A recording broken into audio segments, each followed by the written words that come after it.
ahead of the Belgian Thierry Boutsen, both in Benetton, and Stefan Johansson is right with both of them.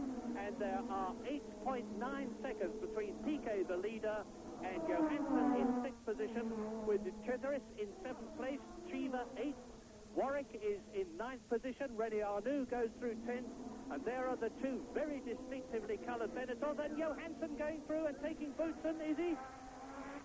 Yes, Stefan Johansson, the Swedish driver, much loved by the British, and he's known as Steve Johnson because of that. In the McLaren with its tag engine, it's only his 3rd race, he's still getting used to it. Second fastest in the warm-up today, moves up a place into 5th position behind Farley. Derek Warwick coming into the pits on the 9th lap out of 43, and it looks to me as though he is shaping up to retire.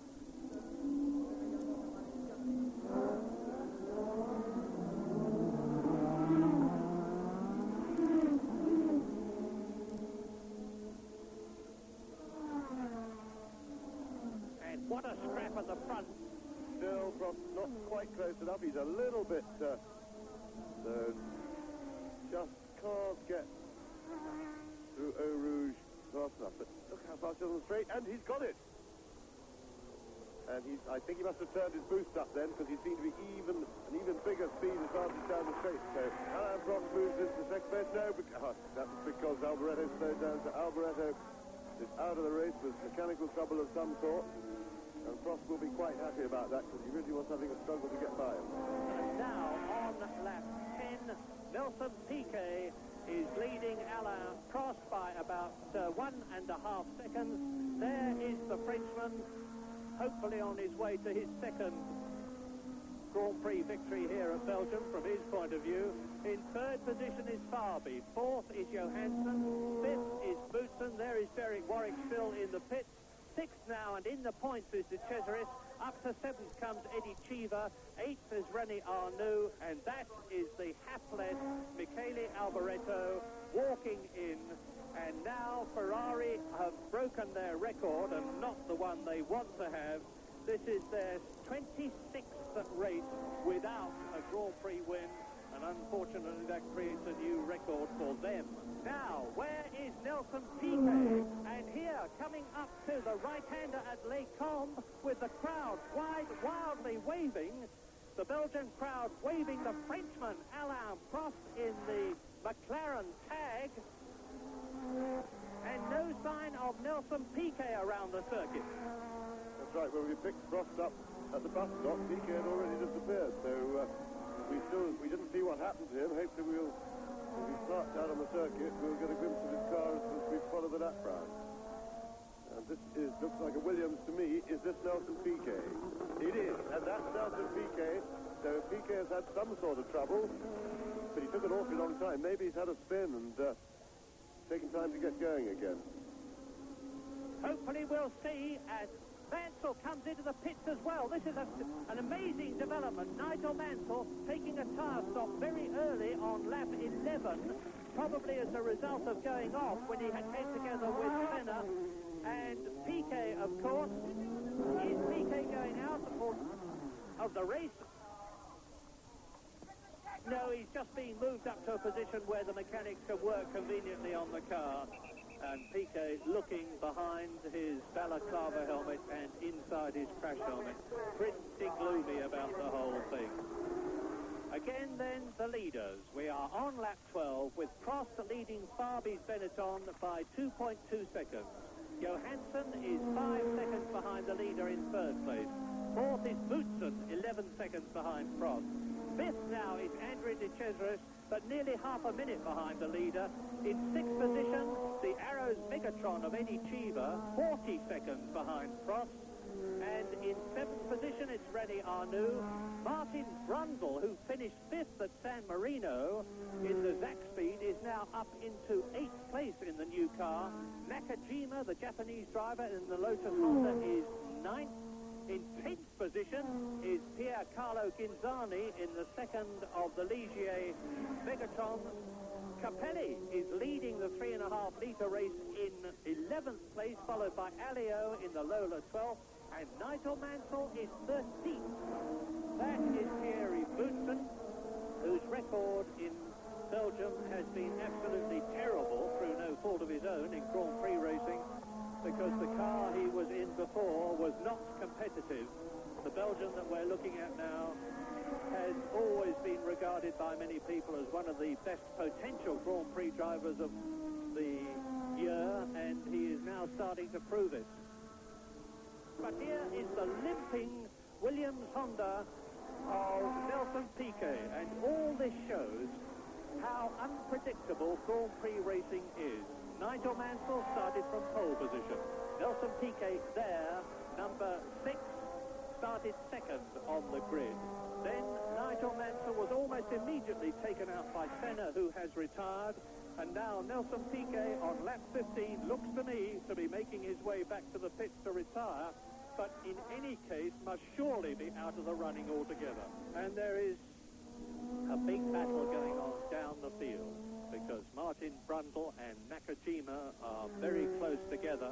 Martin Brundle in the Zach Speed and Nakajima in the Lotus Honda. Martin Brundle in 8th position, and Brundle's not so very far behind René Arnoux. As you look at race leader Alain Prost, this incredible Frenchman who has been world champion twice, has won 26 Grand Prix, only one less than Jackie Stewart. And if he wins here today, it will equal Jackie Stewart's record, and Jackie is here possibly to see that happen. I was talking to him about it, and he said, well, never mind, I've had the record a very long time, and in fact I've had the record longer than it took me to get it. So that takes some thinking about. There's Prost in the McLaren, leading Theo Fabi, Johansson in 3rd. The gap between the two of them is about 3 seconds, and Ivan Capelli is out of the race in the Leighton House 3.5-litre March with its Ford DFZ engine. And he's had a really fraught Belgian Grand Prix day, because he had to get going in the spare car after his race car let him down on the parade lap.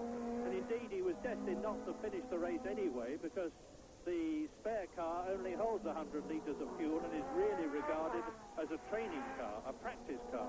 So Capelli couldn't have expected to finish, but at least he had the consolation of leading the 3.5-litre class and the battle for the Jim Clark Trophy, which is the equivalent of the World Championship for Drivers Award in the 3.5-litre class.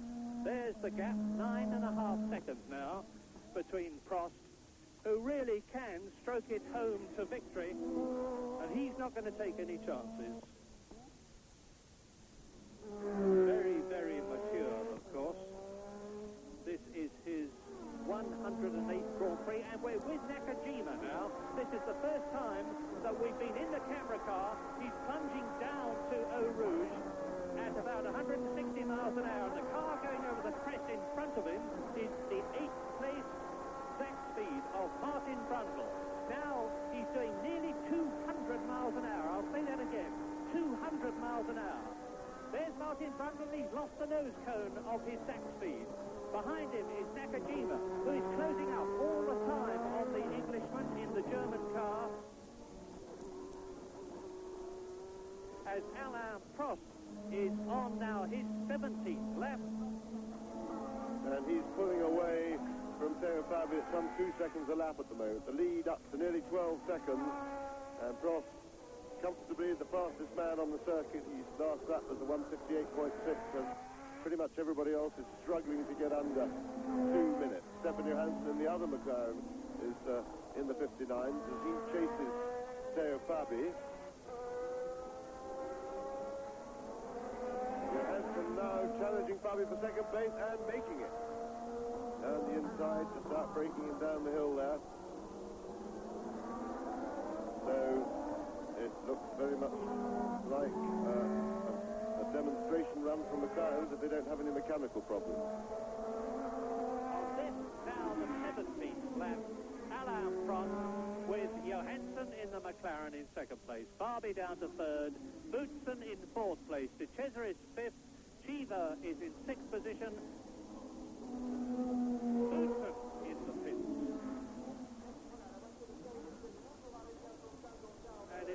like a terminal brake problem. The right rear disc brake is obviously grossly overheating, and there he is, waiting for something to happen.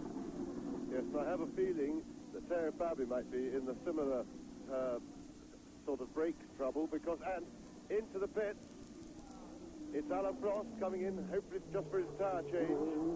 Lap 17, pretty much when we expected to, or lap 18 to be exact, as he crosses the line now. So Frost, the first one in for the routine tyre change, as Stefan Johansson now just edges past him into the lead, and Frost's going to come out right